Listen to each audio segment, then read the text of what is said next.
तो हृदय जो है वो निरंतर प्रियतम की स्मृति में है, और वो गाढ़ी होती स्मृति, जब स्मृति गाढ़ी हो जाती है तब दर्शन की लालसा जगती है।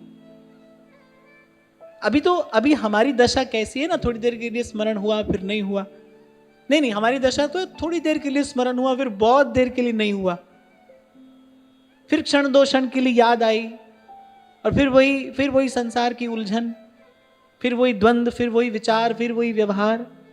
जब स्मरण निरंतर होता है, निरंतर, तब दर्शन की लालसा उद्भूत होती है।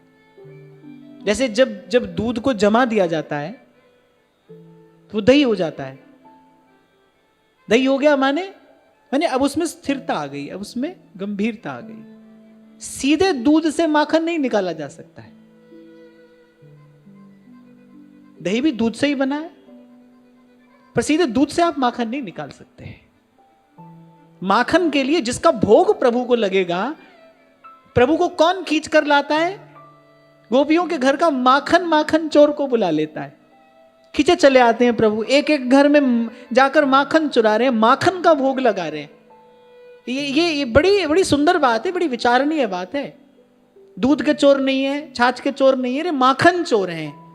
और माखन कहां से आया है? पहले दूध से दही बनी, तो पहले याद गाढ़ी हो, उसमें स्थिरता आए, उसमें गंभीरता आए, पहले भगवत स्मृति जीवन में स्थिर हो, सतत निरंतर भगवत स्मरण हो, भगवत चिंतन हो, तब दर्शन की लालसा उद्भूत होती है।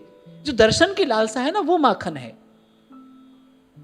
आगे कहेंगे ना श्री सुखदेव जी महाराज, रुरुदुहु सुस्वरम राजन कृष्ण दर्शन लालसा।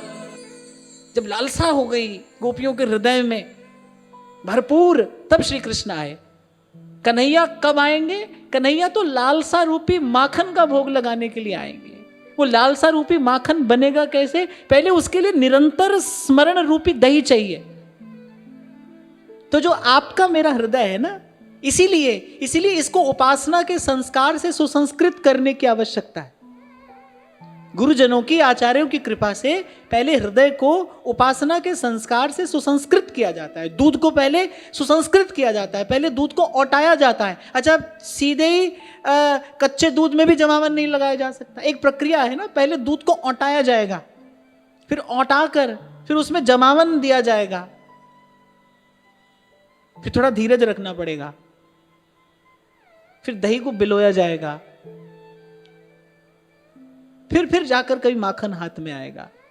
और फिर ये तो माखन चोर हैं, ये तो माखन का भोग लगाएंगे। तो ये दर्शन की लालसा है जिसकी आज हम बात कर रहे हैं। ये कहां से आएगी? ये आएगी निरंतर स्मरण से।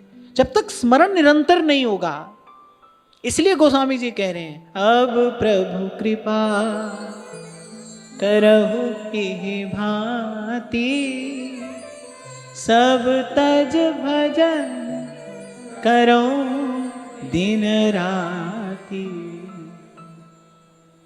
हाँ, पर दर्शन की लालसा से सहज आनंद बसे बैरागी। चरण कमल की आस प्यारे, और जम कंकर नस गए बिचारे। नानक की अरदास सुने जय। बस यही मांगते हैं आपसे।